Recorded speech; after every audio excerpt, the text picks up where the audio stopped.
Hello everyone, welcome back to Real Reds Talk, an authentic football fan channel dedicated to Manchester United. And if you're already thinking, wow, is that Jay Motty off Paddock? I can confirm, yes, that is Jay Motty off Stretford Paddock. So Jay Motty from Stretford Paddock, how you doing? I'm good, man. I'm not the only one from Stretford Paddock nowadays, am I, on this channel? No, you're right, absolutely. I feel left out here. I feel left out. Listen, like you know you've got an open invite there. You don't get out of it that easy. You know what I mean? Like, we're in this together. It was an absolute pleasure anyway for inviting me on there. Enjoyed myself more than usual. And thank you so much for coming back on as well. We appreciate you're a very busy man, and we know we've been busy with content yourself. Some massive interviews over the past couple of days, which makes Paddock the pinnacle, doesn't it, of fan channel content, I suppose. So this means a lot. But I've got one question for you. Yeah. How does it feel to go from one of United's greatest ever strikers in Andy Cole to us? It just keeps getting better, this YouTube game, doesn't it, eh? Yeah. The Good bar answer. just keeps rising, man. Do you know what I mean? 1 minute you're chatting with a guy who scored 187 Premier League goals, and next thing you're talking with Eccles' finest. I mean, it just gets better and better. Yeah. Good answer. Much better than they anticipated, to be fair. Now, we've also got a familiar face alongside me tonight. Quick fire question for you, Sam. I'm going to throw you a little bit in the deep water here. Start, bench, sell, Ander Herrera, Anderson, Ji-Sung Park. And Jay, you're more than welcome to get involved in that if you want. Why have you done that? People in the comment section as well, get involved. Let's Start Ander Herrera because I can't leave my boy out of any team. I love him too much. You are a big fan. You are a big fan of Ander Herrera. Yeah. I'll start him. Bench Ji-Sung Park just because he's a legend and I'd love to start him and Ander Herrera, but obviously that's not the game. And then I'd have to sell Anderson, unfortunately. As much as I like the lad, I'd have to sell him. Jay, I feel like yours might go slightly different to that. Have you got a preferred order? I don't know, you know. I think you make a good point there, bro. Because I was a bit of an Ander Herrera fan when he was at United, so I liked everything about him. I liked his attitude. I liked the way he played. But he put a lot of good performances in for us, and he also had that little bit of, you know, the darker arts. Yes, spitting on the City badge. Spitting on the City badge. I love that. You know what I love about Ander Herrera? Do you remember the semi-final against Everton when we beat him? Anthony Martial scored that last-minute winner. And do you remember Ross Barkley was running with the ball in the last minute? Yeah. And Herrera was just sprinting after him, and he just grabbed the back of his shirt and yanked him back. And then what made me laugh about that is Ross Barkley kicked out because he lost his mind, and he got a yellow as well. They both got a yellow. Love it. That was he had to do that. He had to take that booking. Yeah. And he did it, and it was right to do it. Yeah, I'm sorry to be boring. I do like Anderson. I thought for a little while he was good, but come on, we sold Anderson, right? And do you remember when he went to his new club? He had to have oxygen. Do you remember the pictures of him having oxygen on the bench? Because blowing, absolutely blowing. It was high altitude, to be fair to the kid, but I don't think his fitness levels were anywhere near what he needed to be. So I agree with you, Nick. I'll go with Herrera starts. Ji-Sung Park, who is a bit of a legend there on the bench, and then Anderson, unfortunately, have to get sold. I think I'd actually start Ji-Sung Park, bench Herrera, and then sell Anderson. I'm not angry at that. Yeah. You can't get angry at Ji-Sung Park. No. Underrated to fuck. Now, back to today's show, because it is the international break and everybody hates the international break. I'm sure Jay will appreciate this as well. Sometimes you have to switch your content up a little bit. And put out some creative shows where the lovely audience can interact a little bit more. So what we're going to do today is the return of 90-minute nightmares. For anyone who hasn't seen this show or heard of the concept, we've basically ripped off Room 101, but this is Real 101 with proper Nick, guests. We didn't. No, it has no relation to Room 101 in any way. Oh, does it not? No.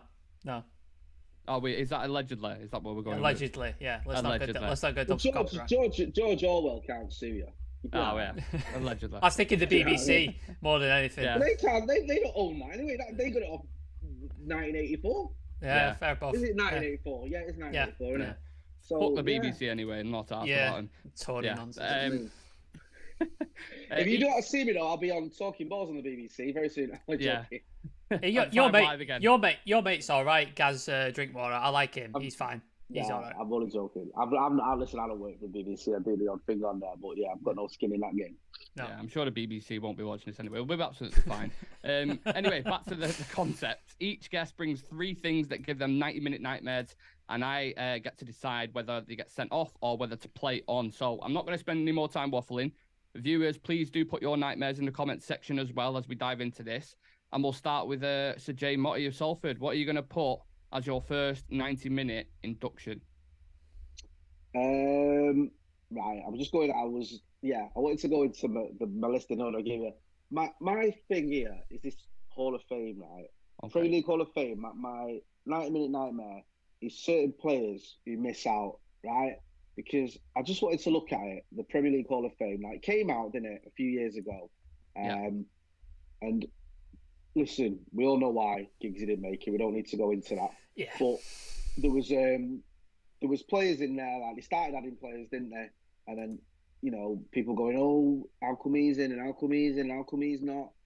But for me, there's certain players that should have been in there from the start who weren't. Now, they've got a few in there, like, you know, Keane, Cantona, obviously Sir Alex has been put in there, but they're still missing a few. And there's still players that should have been in there, for me, pretty much from the start. I've got the list there, Jay. So the United players that are in it are Paul Scholes, you've got David Beckham, you've got Eric Cantona, you've got Wayne Rooney. I think that's it out of United players, to be fair. Eric Cantona, Roy Keane, sorry, how could I miss out Keane? Oh, fucking hell. Paul Scholes, I think I've already mentioned as well. So are you touching on the fact that maybe no Rio, Andy Cole, Vidic, like where's your head up with those individual players? Well, for starters, I mean, I'm not just saying this because we had Andy Cole as fan, obviously, but you have to ask yourself a question, why not? 187 Premier League goals, smashed records at Newcastle, came to United, smashed records, and won the lot. You know, why is he not in there? You've got strikers that are below him in the pecking order of goals scored in the Premier League who have made it in ahead of him. For me, the best defender I've ever seen, or one of the most consistent defenders, and underrated. Well, the Stam, there's also Dennis Irwin, again, won a lot. You know, just missed the consistency. Played so many games in the Premier League as well. And I always think, like, it's not really about what you've achieved and how good you were and any of that. It seems to be like, let's keep everyone happy. So let's get a few, you know, a couple of United players in there. Then we'll have a Chelsea. Then we'll have a, you know, a couple of City players. Then we'll have a, you know, we'll throw in Arsenal and whatnot. And it's like, you know, there's no logic to it, really. It just seems a little bit of a PR exercise. And when you look at it and you go, you know, Dennis Bergkamp's a very good striker. Is he anywhere? Did he get anywhere near the goals of someone like Andy Cole? No. Did he win as many titles as him? No. Yeah. Okay. Then did he break as many records as he did? No. Did he ever win PFA? You know, I think Cole won Young Player of the Year. I think he was in Team Year.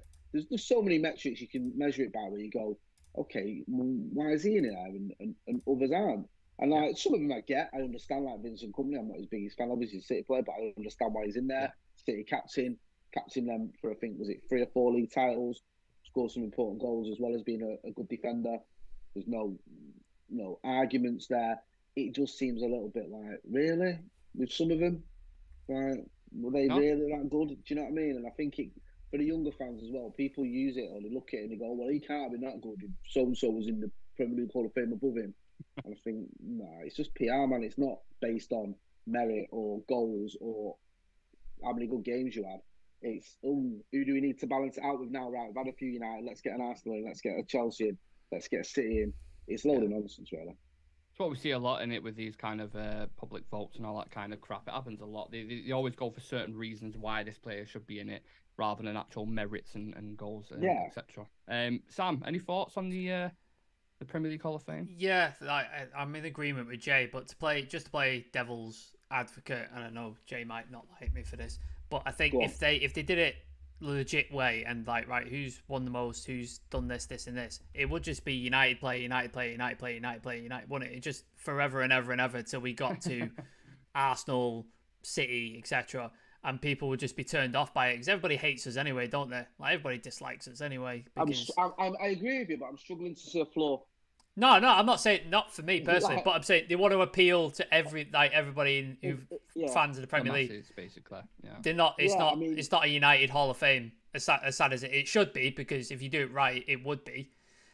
But I think that's why they've done it that way, because obviously, if you were doing it correctly, Sir Alex is the first name you put in. Surely, that's the first one. I mean, even on that first one, I think they might have had to change it because they were going to go with Giggs and then they couldn't. But like you had, was it Alan Shearer and Henry, wasn't it? and Henry, I get it, right? Alan Shearer won the Premier League title, scored more goals than anyone else in the Premier League. I understand it, but then it's like Thierry Henry, okay, a great striker, but should he be an inaugural inductee into the Hall of Fame? There should have been no United players in that first round. Yeah. So the two first ones, no United players. Why not? You've got the most successful players, like you just said, were United players. Yeah, it was two non-United players that first went in. And I just feel like, I understand it. Listen, it's not like I lose sleep over it. I'm really bothered if they got it tomorrow. Were you waiting this morning, waiting for the inductees? Come on. Man, I was like, what is this? Come on. I just feel it makes a bit of a nonsense of it because you're right. They are trying to keep everyone happy, but by doing that, you negate the sort of validity of it. Yeah. Because you're saying, this isn't, you just said it yourself, and you're right, this isn't the best players. We're being fair. Yeah. So we're putting players in from different teams so everyone's happy. Everybody gets a medal mentality, innit? Yeah, Like, there are no losers. Everyone's a winner. Bollocks. Yeah. Absolute bollocks, like, that is. You've got a set man in there who's won, 11 Premier League titles right in there. It's just like, come on, man, get real. Yeah. It's hard to disagree with that, so I think I will send that off, absolutely. Sam, anything else to add, or do you want to get into your first induction? I'm conscious of Jay's time, so I'll move on to don't rush on my account, man. If you want to chat, don't. You're all right. No, it's all good, man. My first choice is when players become pundits or commentators and they're really, really bad at it, and it seems to be the kind of trend of because they were a good player or because they were competent as a player, they should make a good pundit, or they have some great insight into the game, or they'd make a great commentator. And most of the time, it's not true. Like, with the game's littered with bad punditry. I could write a list. Michael Owen, terrible commentator, great player, terrible commentator. Lee Dixon, Martin Keown, Graham Souness. Do you know what I mean? I can go on and on and on. It's just full of players who, yes, played well for the clubs, might have won something, and then they just think, because they've won something or because they played the game, they'll make a fantastic thing. And it's just every game is ruined by terrible punditry. Graham Souness saying Casemiro's a steady Eddie. Are you out of your mind? And he's not letting it go either. It's not like he's backtracked on it. He got it wrong and he went, I was wrong on that. He doubled down on it. Jamie Carragher has only just finally accepted that Lisandro Martinez is one of the best centre-backs in this league. Michael Owen with his obvious calls in the world, the next person who scores will probably win this game. Do you know what I mean? Can I interrupt you on there, because I've got a couple of quotes from his infamous quote from Michael Owen. So this is just the first one. That would have been a goal had it gone inside the post. I'm pretty sure that's how goals are usually scored, but okay. Whichever team scores more goals usually wins. That's another fantastic quote from Michael Owen as well. Do you know what about that thing, right? That quote is it's so inane and stupid, and it's also wrong. Yeah. There's no usually there. No usually. No, it's definitely. Yeah.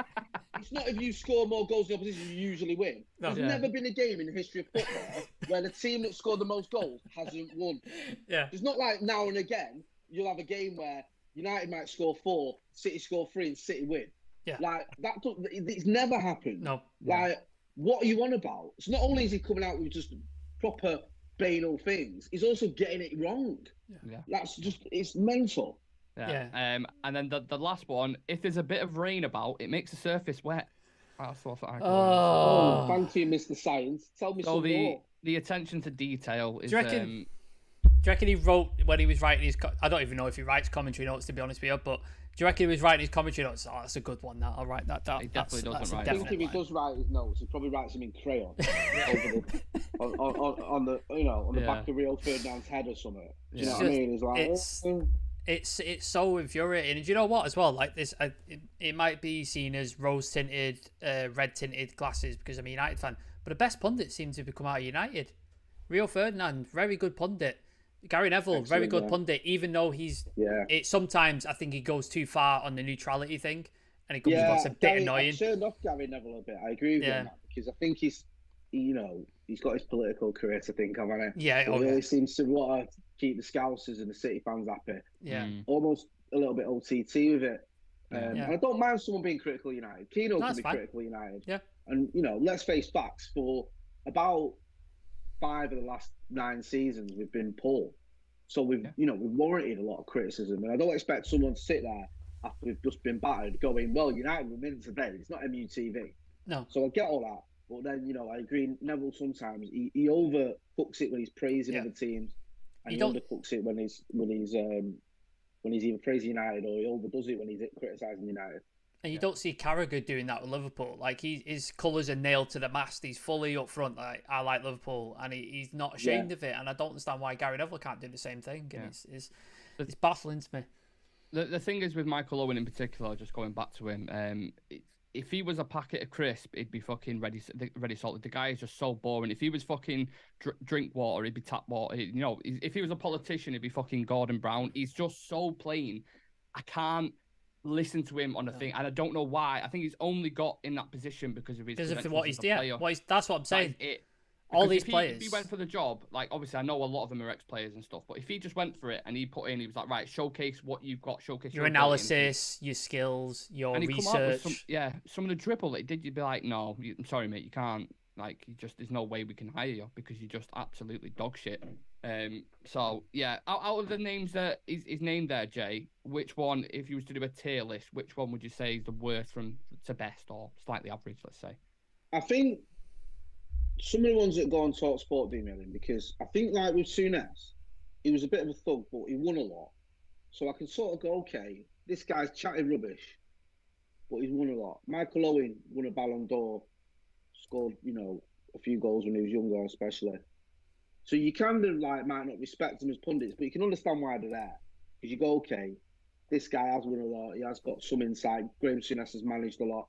But there's certain pundits that you see, especially on Talk Sport, like Gabriel Bonhoeffer's Medi, because this guy wasn't very good. Didn't win anything. He won nothing. Nothing, right? Absolutely nothing. Yeah, had a couple of seasons where he scored a few goals, and then from the next out of his career, he had 9 seasons where he didn't do much and 2 seasons where he scored a few goals. And he hates United like there's some sort of rivalry there, and comes out with nonsense, and you think, you're coming out with nonsense, and I can't even respect you as a person where you go, well, at least he was a good player, because you weren't even a good player. No. So it's people like that do my head in, because it's like he's making a name for himself off slagging off United and coming out with stupidness, like, oh, Casemiro should have got arrested for when he got sent off, and just nonsense like that. And Bruno Fernandes should have got a red card. Just always OTT. So he's probably the one that does Medi the most, because I think I've got no respect for you as a player or as an ex-player, and I've got no respect for you as a pundit. And also, you contradict yourself and just come out with nonsense. And when he had to go Eric Ten Hag for moaning about Christian Eriksen getting injured, Christian Eriksen got took out for the rest of the season. What do you expect the manager to do? Not stick up for his player. It's just stupidity. So he's the one that does Medi the most. Like you saying, Carragher can be a bit of a weapon sometimes, but I don't mind him as much. No, you know where he stands. Like, you know what he's about. Like, that's fine. I get all that. You don't get bullshit from him as well, because obviously he's not a United fan. Sometimes a lot of stuff he says, he'll say it without the thought of it being there. So you kind of get truth in some of the stuff that he says, which is always refreshing at times when you've got certain ex-players or pundits covering up certain stuff because, whatever. So I think that's interesting. I think you're right though with Michael Owen being particularly bad, because he's so boring. He's another one who for some reason hates United, even though he's the only time he ever won a title was with United. And he's got nothing to say. And it's like, what annoys me with these pundits, right? You guys have been doing this, and I've seen your journey, and you've got, I don't mean this is patronising, but you've got better at it as you've gone along. We all have. I have. Do you know what I mean? You can see it. People grow into a role, they learn from it, they get that experience, they work out what works well, they sort of put the hours in and hone the craft. There's none of that with him. He's never done his research, thought about, what he can say, any insight he's got, any sort of anecdotes that are sort of interesting or funny or relate to what's going on. He just comes out with nonsense. I remember once, right, the year after Liverpool lost the Europa League final, he was literally on a show and he went, Klopp's doing a great job at Liverpool. They won the Europa League last season. I thought, no, they didn't. What are you on about? Like, you don't even know the fundamentals of who won what. You just sat there spouting dribble because you think that's what the Scousers want to hear. When you've not even bothered to, how he didn't know that anyway, I don't know. We'll do a basic Google. And it's like, oh yeah, let's just sit here and make things up. like it's just so poor because he's never improved. He's never tried to improve. You know, you mentioned Rio, you mentioned Gary Neville, you mentioned Roy Keane. I can see an improvement in those guys when they started. I think they get more used to being in the studio. They get used to sort of. Especially Neville. See Neville's first Monday Night Football. Fucking hell, car crash. Was it? Car crash. I bet you didn't think you'd be interviewed by me, did you? It's fucking. He's like, who's this? What are you on about? Yeah. It was horrible. But he has, you know, he's got better at it. Jamie Carragher's got better at it. Jamie Carragher, you know, they wouldn't even have him on comms at one point because his accent was so thick. Yeah. And now it's, you know, it's barely sort of understandable. But there's an improvement now with him. But with Michael Owen, it's like he started off badly and he's just stayed there forever. Yeah. He's also sorry, Nick, just to further hammer in the point that he's boring. Like somebody asked him in a magazine, it's just like, what's some of your favourite films? He's like, I don't see the point in films. They're really boring. Just don't see the point. I've never seen it. You know what annoys me about that as well, right? It's obviously a lie. Yeah. Like, you've obviously watched films, and he's chipped in so much because he'll tweet about a film now and again. And he'll go, "Well, that's like the first film I've watched in years." You do watch films. Everyone watches films, right? It's insane to sit there especially like when you're a guy who's got kids. You know, I've watched more Disney films than I care to imagine because I sit and watch films with my kids, or I take them to the cinema. Do you know what I mean? You've been on a long flight, you'll watch a film. Everyone does it. So just to pretend you don't watch films, it's just weird. Yeah. It's like, you know, it's like having 3 kids and saying, I've never had sex. Right, okay. Yeah. So they're not yours, are they? It's just nonsense. And I think he's done it as a sort of, to try and create some sort of personality trait. Like, I quirky, I don't watch films. Well, no, you're just a liar. Because you do. He's trying to be niche for no reason. Yeah, basically. It's just weird. Yeah, we could. I'm sure we could absolutely rant about Michael Owen for a full show. We could literally do it for an hour, very easily, because he's an absolute. Yeah. So you're making it hard for me not to send it off there because I feel like there's gonna be a lot of red cards this show because he is a tool and he is shit at what he does. So Michael Owen and other set pundits are getting sent off there. Jay, do you want to introduce us to your next kind of induction? Yeah, this is a bit of an obvious one, and I'll qualify it all because, you know, tell you what I'm on about. It's international breaks. Like, I understand you got to have them. People have to qualify for tournaments and stuff. But I hate them. I do. Like, you always get, like this international break. Marcus Rashford's not fit. He's gone to New York. There's all this drama and all this. Oh, I can't believe Marcus is in New York. And Gareth Southgate came out stupidness and then backtracking. The press vilifying him for going to New York because, you know, going on holiday to New York when you miss it, when you played 49 games this season already, is the same as kicking a football in an international game, innit? Come on. So there's that element. There's the fact that it is, by and large, it's boring, innit? It's like England are playing, you know, all right, they played Ukraine and Italy this time round, but I could care less, to be honest with you. I'm like, you know what? Like, I get Scotland got the victory over Spain. I understand that. That was a big deal for him and fair play to him. But you're looking at it, and like, you know, if you do an ACCA or whatever, and you look at it, and it's like Andorra versus Iran, or do you know what I mean? Like Azerbaijan, like just like versus, you know, Faroe Islands or whatever, and you're like, this is just awful. Like, even when like there's normal football on, United aren't playing, you can maybe sit and watch, I don't know, Chelsea versus the Scousers or Spurs versus Arsenal, whatever, and watch it and enjoy it and have a bit of an interest because it might help United if this team wins, or you can watch, you know, Barcelona versus Real Madrid or whatever. And you can, you know, I want to see these players, and I like watching Camavinga, or I like watching the intensity as well. It's intensity, rhythm, everything's just second. Like in international football, it's so slow. It's unbelievable. And you've got like some teams who'll have like one of the world's best players up front, and then they'll have like a hotel manager in defence. It's like there's no like logic to it. You know, you get some of these smaller nations who have like 1 or 2 stars, and then the rest are like barely professional. Yeah. It's just crazy, and it's like, I understand we have to have it, because you need qualifiers and stuff, even though the friendlies do me anything. But sometimes, especially when you have COVID going on and people are still flying around doing these international games, I was like, what are we doing here, man? I just hate international break. And yeah, I wish we didn't have it. Dan's put a super chat in saying, Jay is a pundit of pundits, with a clapping emoji. So there's a little compliment there for you, Jay.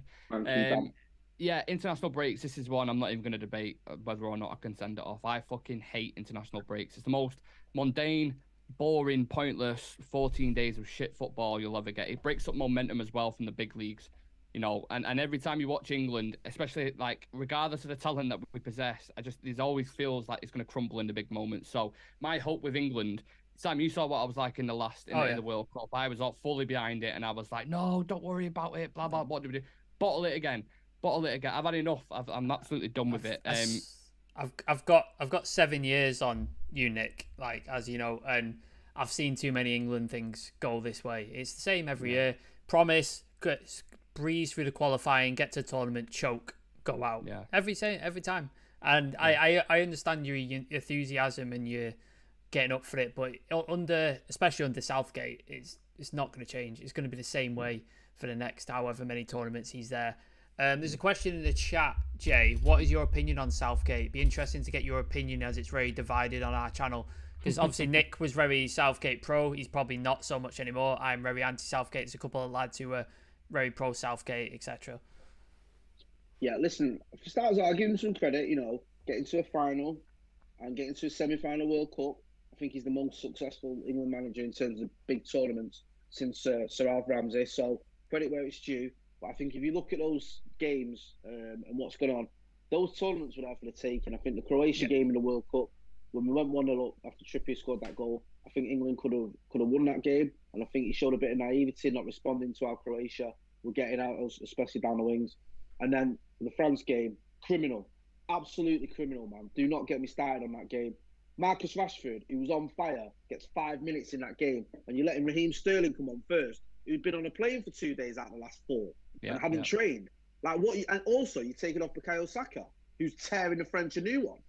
The French were high-fiving each other when he went off. Yeah. They were like, yes, look at this. Like, you've just done us a right favour. The guy, he's got a ceiling, Southgate, yeah? We've got looking 2018 because our run, England's run, was quite easy. Colombia was a tough game, even though we didn't have James Rodriguez. We got through on penalties, but Sweden, I think, was in the quarterfinals. It's a winnable game. Croatia's the first big test, and we failed. The next time round, people say Germany was a tough game. Bad team. It was a bad team, wasn't it? Look at that German team, man. Yeah. Look at it. Yeah. It's not a vintage German team at all. I have lived, I'm 43 years old. That's probably the worst German team I've ever seen, genuinely. But, you get to the final, okay, you get to the final. Again, no, it's there for the taking. You get a lead. You can do it. You're at home. But again, you flop. With Italy, all we had to do was step on the neck. They were there. Just push, get a second goal, get a third goal. Game's over. But he sat back. We scored one and he sat back. He wanted to, it's like he was playing for penalties towards the end, which was baffling, of course. And again, mismanagement. Sancho and Rashford coming on when they barely kicked the ball and just to take penalties. And then you go through to the World Cup this time round. And let's not forget as well the Nations League. I've kind of swerved that one. I'm just going to ask you about that in general, Jay. Like, what's your thoughts? Because I know your good friend Stephen Howson isn't a fan of England and the whole kind of tournament situation. But what's your thoughts on the things like Nation Leagues, these kind of pointless international breaks? Like, how would you limit that? Because I feel like a lot of them, they just break up the season for no reason at times. Yeah, listen, I understand you have to have some sort of qualifying. It has to be done. It's unfair to just say teams can't qualify or you pick teams because you always get a random team, don't you? Like Denmark in 92 or Greece in 2004, who, Denmark didn't even qualify at first. They came in because Yugoslavia couldn't take part. Greece, no one thought they were going to do anything. They wouldn't. So you should always give teams a chance. So I think, you do have to have some sort of qualifying. But things like friendlies, get rid of them. The Nations League. I agree. Get rid of that. Fuck it. I think Raphael Varane's waving his Nation League runners-up medal, whatever he's got. When he's got World Cups and Champions League. I'll be honest with you. I watched the Nations League. I think I watched one game. I think I can't remember. It might have been Germany. One of the last games we played in it. I can't remember. I don't watch it, so I wouldn't even know. Yeah, and I was like, I couldn't care less. It's like watching a warm-up game, innit? It's like, when you see the teams warming up and passing it about. It's just like that. I'm like, why are we doing this? That's it, bro. Because you know what it was? I was on Twitter and Harry Maguire was trending. And I thought, why is he trending? Shocking. It was because he was playing in a Nations League game and he was having a stinker. And I was thinking, oh, God, here we go. But it's that's the first sort of introduction to the Nations League. Just nonsense. So, yeah, I get tournaments. I get you've got to qualify for tournaments. You've got to have some form of qualification. But in terms of friendlies in the Nations League and drivel like that, just get rid of it, man. Seriously, make qualifying shorter as well. Maybe you just do 2 weeks of madness where people play each other back, and then it's done. Or, whatever, or 2 sets of 2 weeks, and then it's done. But in terms of friendlies in this Nation League, I just think it's pointless. Yeah, again, another red card there. Sam, I want to move on to your 90-minute nightmare, your second induction, and we'll try to get through this if we can, if possible. Yeah, similar to, I was trending on from that, but the implementation of VAR, like just in general, it needs to be done. Like I think the technology absolutely works and the technology does what it's supposed to. I believe it's the human beings who are running it and using it and doing whatever it is, like forgetting to draw lines on, not knowing what offside is, not knowing what the handball rule is. All the human beings who are interpreting the technology that we're using are just absolutely fucking it up and just making it football untenable to watch at times, especially if you're in the ground. If you're in the ground, you've got no fucking idea what's going on. Play stopped, the referee's stood there and he's listening to his earpiece. We don't get to hear that. We have no idea what's going on. On the TV after time, they don't know what's going on because nobody's explaining anything because we, again, can't hear it. And then we've got fully qualified referees who have been in the game for years. They're forgetting to draw lines on when there's an offside decision. They don't know what handball is. Like, 1 week it is handball, the next week it's not handball. And they change the rules according to who's making a stink out of it. Like, for example, you remember last year with the Middlesbrough game in the FA Cup United, the handball decision. That's that. And then the week later against City, then it's baffling me, and it's just ruined. What are we doing every single time on a review, Nick? What are we talking about? VAR. Yeah, just absolute decisions, ref decisions, and VAR decisions just going against us or going in the other. It's just ruining football for me, and I'm at the point now where just get rid of it until we can learn how to use it properly and learn how to implement it properly.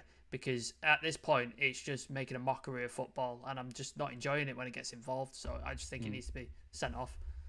What's annoying for me with VAR is you wait that long for a collection of fucking jobs worths to fill about with the protractors or whatever it is they're doing, desperately trying to find some way they could ignore the spirit of the law and find some technicality to chalk off a goal. It's, someone scored an absolute banger, they're screaming going into the thing, and it's like, hold on a second, give them 4 or 5 minutes to check on this, and it just ruins the momentum of the game.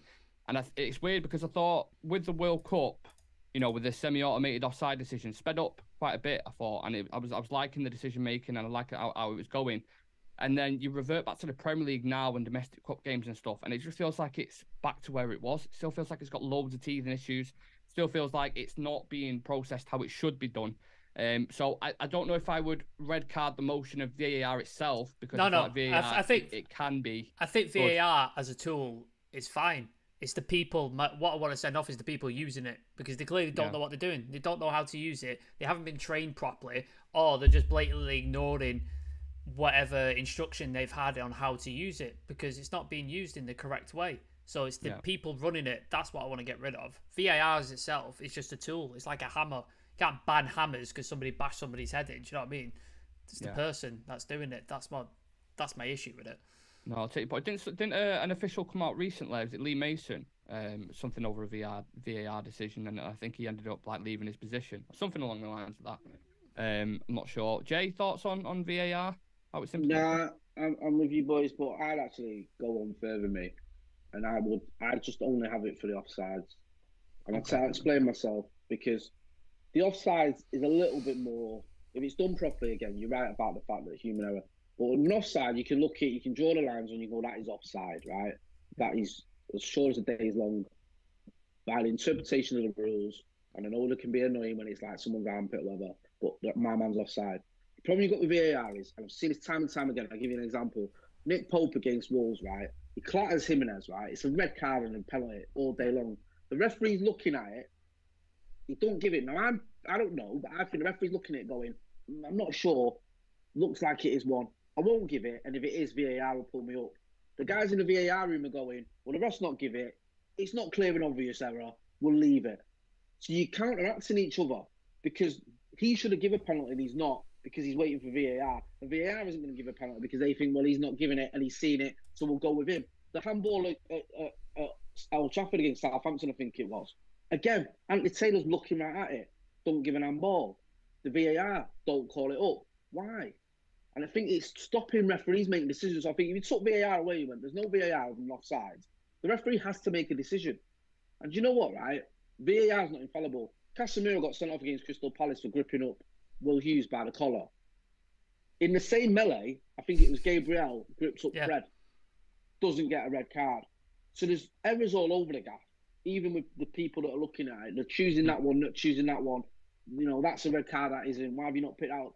So take all that away and just let the ref decide. Because I tell you what, right? You get rid of all that nonsense like you were talking about, where you sat in your stand or you sat at home waiting for 5 minutes for him to make a decision. There's none of that. The ref makes the decision. That's it. And B, I can live with it if a referee doesn't see something. I think, okay, if the referee can't quite see something, you go, all right, or referee gets it wrong. But when VAR are looking at it and they're spending 5 minutes looking at every single different angle and then they get it wrong anyway, it's unforgivable. It's wrecking the game for me. Yeah. So I will literally, we've given it enough time now. It's not been 6 months. It's been a few years we've had this. It's not working. Keep it for the offsides because it's a little bit more scientific. I know it's not foolproof. Get rid of it and train referees better. Give them more money. Give them more training. Have more referees at your disposal. If a referee has a stinker, don't relegate him to the championship like the championship doesn't matter. Take him out of refereeing for a bit and give him some training. So you're going back to school, kid. We're going to give you some more training because you're not doing your job properly. That sort of thing. We should be more hands-on with the referees. Get them better trained. Get a better standard. And for me, I understand where you're coming from in the fact that, you know, get VAR better. But I think we've had enough time with it now. And I think just take it away because I don't think football was that bad without VAR. Don't. It's something that really splits fans in it because some people obviously pro VAR, some people are against it. I think the referees should be more accountable as well. You see players coming out after games explaining certain things and being asked about referee decisions. Why are refs not questioning on this? Well, they can't criticise them either, can they? Players they can't criticise them. They're fined. So it's just like there's no conversation other than us lot. We're the only ones allowed to have the conversation. That's it. Do you remember when Jose got in trouble for being sarcastic? not his first time. When he came out, he's like, referee's fantastic today. Brilliant. Yeah. Brilliant referee. It's one way to do it. It's one way to do it. They've got the best officials ever. Yeah. And they're like, being sarcastic? No. You know, I think they were great. I love that. Fantastic. And they were like, yeah, of course you were. You're having a fine. I'm obviously because I'm in the minority with this one as opposed to you two. I'll leave that one to the chat. So if you're in the chat, let us know, would you red card VAR? Would you go back to how it was back in the day, or just keep offsides like Jay suggested there? Very interesting. Let us know. Next one, your last one, Jay, if you can, please. Yes, my last one, if I can remember. I have about 1 million. Made up football stories. That's it, right? You know when it's like. Because, you know, on Paddock, we do like the news roundup. Yeah. So every day we do paper talk. And it's like, these are the stories that are in the paper. I'm going to do one in an hour or so on the channel. Like, these are the stories that are doing rounds. Now, I will stand there and I will tell you this story I think is nonsense, but it's in the paper. Yeah, I'm not reporting the news. I'm reporting on the news reports, if that makes sense. I'm telling you what's being reported. And this ties in with my earlier one about international break. In international break, especially, you see how a lot of these journalists are under pressure. They got to, you know, hit these targets, need so many clicks, need so many views. So they'll come out with nonsense. And you know it's nonsense. You know it's made up. You know that's not happening. So when you'll see, United linked with a player, and you'll go, oh, who you linked with? And it'll be something like, I don't know, it'll be some kid on a tweet has gone, United should sign him. And it'll be like, a paper like the MEN will have made a story out of it. Do you know what I mean? Or United urged to sign such and such a body. And you'll go, oh, who's done the urging? I've been on that. The urging was me. Me and Craig Norwood, my mate. This is years ago as well, before I was like doing YouTube and was, you know, had a bit of a big platform. We used to have a Red Mancunian podcast. Me and him were talking about United signing a defender. And it was like, something like Jose urged not to sign Jan Vertonghen or whoever. And I scrolled down, it was like Jay Motty and Craig Norwood talking on the Red Mancunian podcast. And they even got that wrong because we didn't say don't sign him, we just said he's getting on a bit. Yeah, so desperate, like, innit? It's just non-stories, man. Yeah. And I get, like, listen, you've got to sell paper or you've got to do this. But sometimes, you know, you look at a headline and you think, that's rubbish. That's nonsense. Yeah. Like, that is not going to happen. Didn't Marcus Rashford put something on his Instagram today as well? I'm not sure if you've seen it. He called it out, didn't he? He called it out. Yeah. He just said, this is nonsense. You're making non-story, it up. I think he said, flying around about advisors making demands or something. There was something with Mark Ogden as well a couple of months ago about Maguire, which he had to retract because he put out there. And I think I had Mark on the channel about that. Did you? If you listen to what he said, he didn't retract it really. Like people think that he did. Okay. He said his sources told him that, and he trusts his sources. Okay. So the sources got it wrong. The sources got it wrong. Well, he didn't even say that, you know. Oh, really? He just said, these are what my sources came to me and told me. These are people I've spoken to in the past and they've been reliable. I trusted what they said. So it was a bit like, well, this is the thing, because like, you know, I was getting stick afterwards, not a lot, but like a couple of people saying, "Oh, you should have hammered him and you should have gone for it," you know. But I asked him about it. He made his point. I didn't want to like. I didn't think there was anywhere else to go with it. You know what I mean? Like, I'm not scared upset. You know, I'm not a mate or anything, but I know him. We're in the studio. It wasn't like I couldn't, you know, but there was nowhere to go with it. Yeah. But yeah, I think sometimes it's like you look at it and you're going, "Where are you getting that from?" Like, that's nonsense. And I think they know it as well. I do. Especially United as well. Like, I think United's the pinnacle for shit media stories that are put out. They really is. Like, everyone puts that name in there, especially when Ronaldo was here as well. The amount of nonsense you saw about Ronaldo that was coming out, it's hard not to send that off. That'd be something. If it was a super red, I would absolutely send that off, because what it brings to United, what it brings to certain things, when you've got so much momentum in a thing and someone just brings out it would just be the most ridiculous shit ever. Like, Maguire was actually Pinocchio back in the day when he played. Like, it's just weird shit that you just would never ever associate with the club. So that's getting a super red card. Sam, I know your last one is kits for United. Is that correct? Yeah. Yeah. Should we do top 3 kits? I'm just looking at the thinger. I'll make it quick. I'll make it quick because I know Jay's got to get off for the late night live. Yeah, mine was just modern day kits. I just think modern day kits are horrific and just boring, and it just seems like it's really copy and paste, especially with Adidas for some reason. Adidas and Puma just seem to be the culprits of this. They just seem to make the same style kit, put a different pattern on it, and it feels like they've just handed it over to the intern to do, and they've not actually made any effort in designing it. They've just gone, "We've got an intern, right? Just give him it. Like, fuck it. We'll take all the money, but just let him design it. I can't be arsed with it." And that's what it feels like, because that United lime and green kit, who designed that piece of shit? Yeah, that is awful. It's fucking awful. That's like, an allergy kit, that. It's just... Honestly. I also have bad vibes attached to it because of the Brentford game, because we wore it in that, so that probably got something to do with it. But, like, I can't name a United kit in the last sort of 5 to 10 years that I would like, yeah, really like that. Whereas if you go back to like 90s, early 2000s, there's loads of them. There's the black kit that Cantona kicks the Crystal Palace 95. Fan. There's that one. There's the one behind you, the green and gold one. There's the one on the right behind you, Nick. That's the with the Ronaldo and stuff. Like, do you think though, Sam, with some of these kits, you have good memories of them, or you like them because we won things in them? I get like, that. There's definitely an argument. You know what I mean? Like, it's definitely an argument. I don't know. I'm asking you, bro. You know yourself, like, because I think, you know, the 2013 kit, I don't really like that kit, but I have good memories of it because we won the title in it.